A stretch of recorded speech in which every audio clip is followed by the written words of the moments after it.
Hello friends, welcome to the sixth video on complex integration. We are seeing the application of Cauchy residue theorem to evaluate real integrals. This video will introduce you to evaluation of type 2 integrals, which are going to be improper integrals of rational fractions. So rational functions. So we will see what are going to be the prerequisites for it. The Cauchy residue theorem, it says integral over C f of z dz is 2 pi I times summation of the residues. The evaluation of residue at simple pole given by limit z tending to a, z minus a into f of z. The multiple pole residue is given by limit z tending to a, 1 by n minus 1 factorial, d power n minus 1, dz power n minus 1 the derivative, z minus a power n into f of z. Now what we refer to as type 2 problem is going to be improper integrals of rational function. So what we are going to do over here is we are going to integrate a function from minus infinity to infinity. The function is going to be of the format f of x dx, where this f of x is going to take the format capital P of x divided by q of x. Both P of x and q of x are going to be functions, rational functions, and we are going to consider the case where the q of x, the denominator, has 2 more than the degree of p of x. So compared to the degree of your p of x, the degree of x must be 2 more than that. So if you have your degree of p of x to be equal to 1, so your degree of q of x must be 2 more than this. So 2 plus 1, it has to be 3, 4, 5, anything of that sort. So it has to be more than that of 3. If it is going to be lesser than that, then this methodology will not work for your application for Cauchy residue theorem. So keep in mind, we are going to integrate a fraction of the form p of x by q of x, where p of x has a degree which is going to be lesser than that of qx by 2 or more, and we make sure that q of x does not vanish for the real number. In type 1, what we consider as the boundary was our unit circle with center 0, 0 and radius 1 unit. But for this was for your type 1. So type 2 now takes the limit or the boundary as minus infinity to plus infinity. Hence what we consider over here is the axis that varies from minus real number part to a plus real number part, and the semicircle which is going to be available in the upper half of your real axis and not the lower half. So this is going to be the real part, upper part of the real axis that varies between minus r to r. So if my pole is going to lie in the upper part of my semicircle, the semicircle in the upper half, then we say that it is going to have a residue. When the pole lies in the lower part, then we say that it doesn't have a residue in that particular position. So keeping in mind the 2 points, p of x and q of x are going to be functions in a type that q has 2 more degree than that of x, p of x, and the validity of the residue is guaranteed for the poles that lie in the upper half of the real axis in the semicircular portion that is going to vary between minus r to r. So we will have these things in mind, and now move on to see how we can evaluate the integral from minus infinity to infinity x square dx divided by x square plus a square and x square into b square. Now we can see that p of x is going to be x square, which is going to be of degree 2. And what is our q of x? Q of x is x square plus a square and x square plus b square. So x square into x square, the largest of it will give me the degree of the expression to be equal to 4. So you can see that the difference between your p of x and q of x is going to be 2. So if it is 2 or more, then I can apply the type 2 integral. In which case, what I'll have to first do it, convert the function which is going to be a function of x between minus infinity to a function of z. So what will be the function of z? Wherever I have x, I will replace this x with z. So I have this as z square divided by z square plus a square into z square plus b square. Now our function is ready. We are going to apply the same process what we have done for the estimation of Cauchy residue theorem evaluation. So step 1, find the pole. Step 2, identify what is going to be the boundary. Step 3, find whether the poles lie inside the boundary or outside the boundary. Step 4, estimate the value of the residue at the poles. And step 5, 2 pi I times summation of the residues of f of z. So we move on with step 1. What is our step 1? Is to identify what are going to be the poles, which is got by equating the denominator to 0. The denominator as z square plus a square, z square plus b square equal to 0. When I equate z square plus a square to 0, z square will be equal to minus a square, z will be equal to plus or minus root over your ai. So this is going to be equal to minus a square. So z will be equal to plus or minus a times I. So I have got my first set of poles. What are going to be my second set of poles? Z square plus b square equal to 0. Z square equal to minus b square. Which implies z is equal to plus or minus root over minus b square. So z will be plus or minus square root of b square is b with a negative sign. So you have this as I. So totally how many pole? Power is 4. So we have 4 poles plus ai minus ai plus bi minus bi.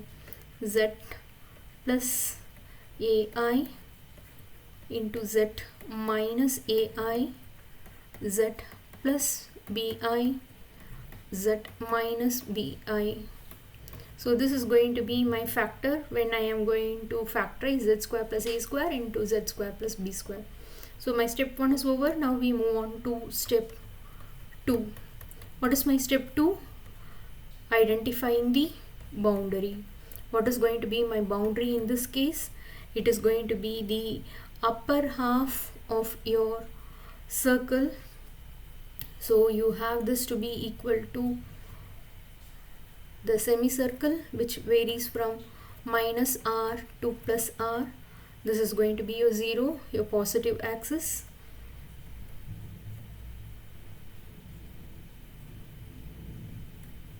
And the other parts. Okay, now let us consider the poles, which is given by z is equal to ai, z equal to minus ai, z equal to bi, z equal to minus bi.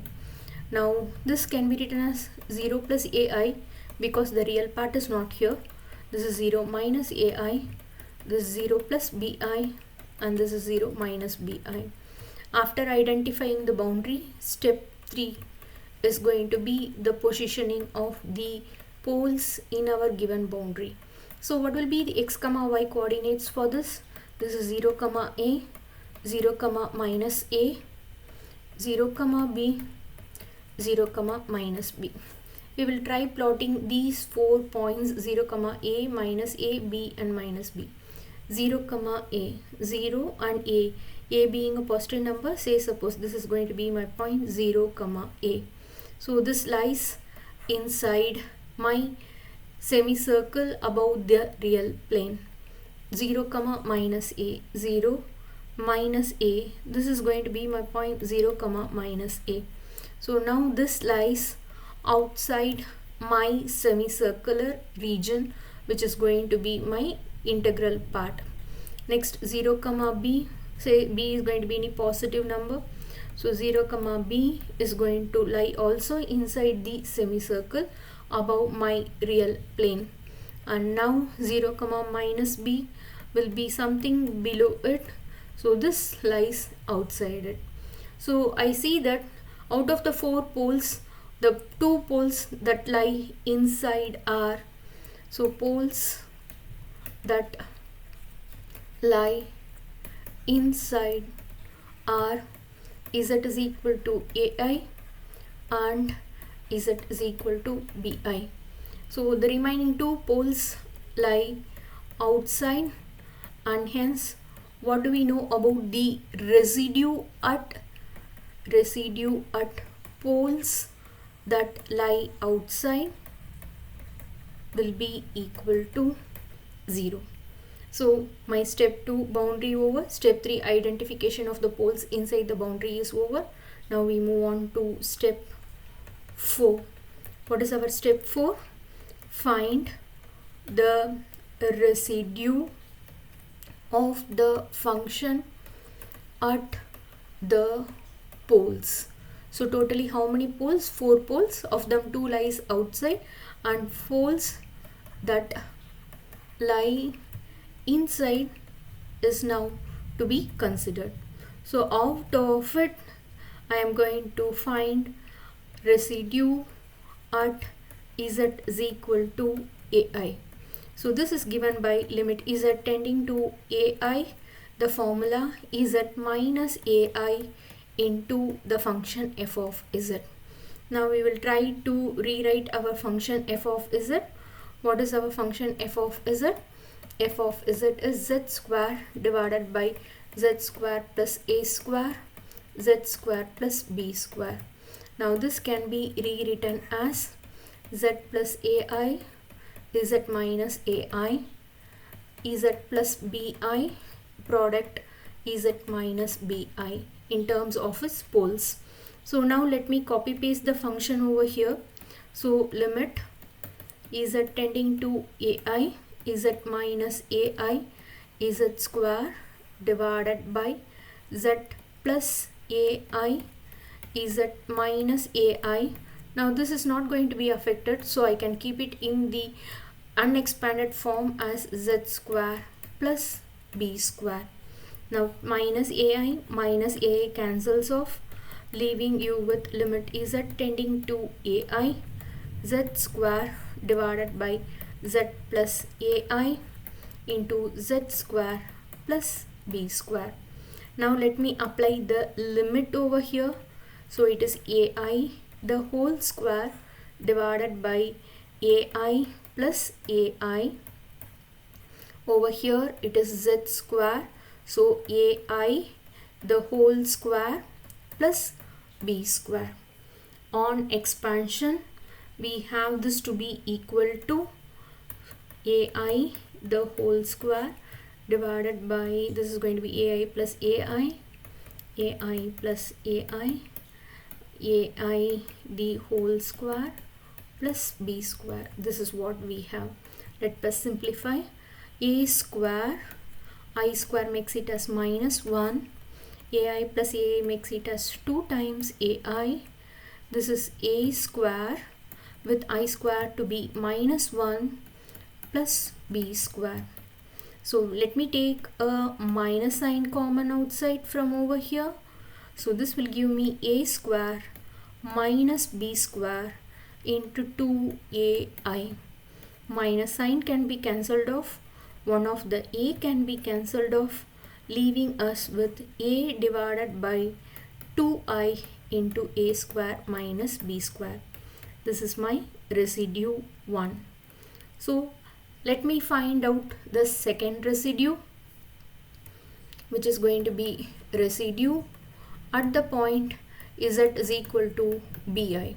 So it is limit Z tending to BI, Z minus BI into f of Z. Now here we replaced Z square plus A square as the product and kept this as such. But now since we are replacing for B, let me keep Z square plus A square as such and replace my B square alone in product of its poles. So this becomes limit Z tending to BI, Z minus BI, Z square divided by Z square plus A square, Z plus BI, Z minus BI. Now this can be cancelled off applying the limit we have bi the whole square by bi the whole square plus a square, and this is bi plus bi. So this makes it as minus b divided by minus b square plus a square, and this makes it as 2bi. So let me make this as minus b square divided by 2bi into a square minus b square. One of the b can be cancelled off, leaving us with minus b divided by 2i times a square minus b square. So this is going to be my residue 2. My residue 3 and residue 4 are going to be equal to residue 3 at z equal to minus ai is 0, and my residue 4 at z equal to minus bi is 0. So now we move on to the fifth stage, which is integral from minus infinity to infinity the function f of x dx, which is given by 2 pi I times summation of all the residues of my function f of z. So it is 2 pi I times the first residue, which added up to a divided by 2i into, it was a square minus b square, a square minus b square, plus what was the second residue, minus b divided by 2i into the quantity was a square minus b square, and the remaining two things were 0. So 2 pi I, let me club the denominator since they are the same. So 2i a square minus b square. So I have in the numerator a minus b. 2i and 2i can be cancelled off. This a square minus b square in the denominator can be rewritten as a plus b into a minus b. And now I have a numerator a minus b and a pi over here. A minus b can be cancelled off.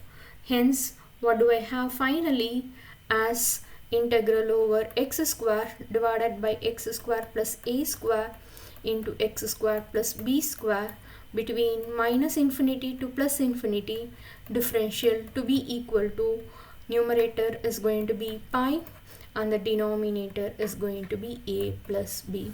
So this evaluates the integrand of the form at px by qx, where your qx is at least 2 or more degree than that of your p of x. Thank you.